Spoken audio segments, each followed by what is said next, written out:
So this week we have another short tip for you guys. What I have here is I've dragged in a bass sound from one of the old Patreon sample packs that are available every month. It sounds like this on its own. And what I want to share with you guys in this tip is how using filtering can transform a simple bass like this into something far more interesting and usable within your track. So let's open up a filter. So we're going to use something that everyone has access to. So we're going to go for the Air windows. I have the whole consolidated version. You can download them individually as well if you want to.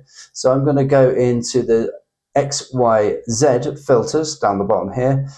You could go for a high pass, like a Z band pass or a Z high pass would be two good options for this type of sound. So choosing the band pass or the high pass is appropriate for this, because what we want to do is remove the bottom end and sweep this bottom end back in. If you think of most videos, they will normally put a low pass filter on and they take out the highs and they filter in the highs.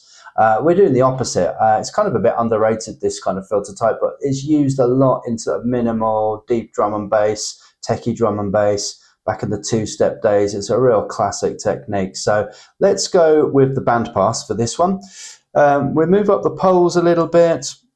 We'll take the output down to like about 5 because it can add a bit of extreme volume sometimes.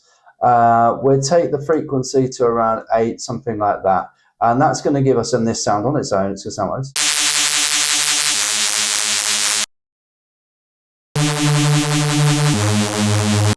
We need to add movement, so we want this to kind of sweep around a bit.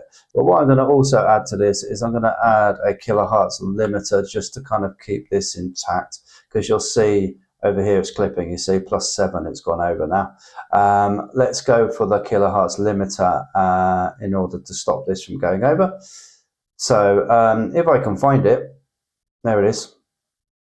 So far more controlled now.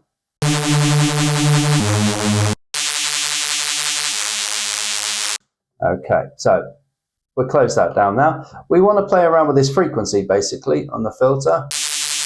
So we'll click on here and then we'll go and open up the automation lane here.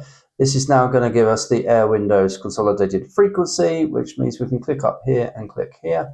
Let's zoom into this a bit as well. We can now close this. We don't need this open. And we want to draw some kind of shape, basically. So I would probably go something like this. But you don't have to go just to there. We could come in here as well and add some little movements as well. So like here, you could put like a couple of little wiggles on this, as I like to call them. Wiggle it about a bit. Something like this. And then you get some movements like that. Let's listen to this in context, shall we? So let's put this like with this here. So let's go, I don't know, let's move this right to the end here. That's probably where something's going to change a bit. Let's just go from here. And in context, it will sound like this.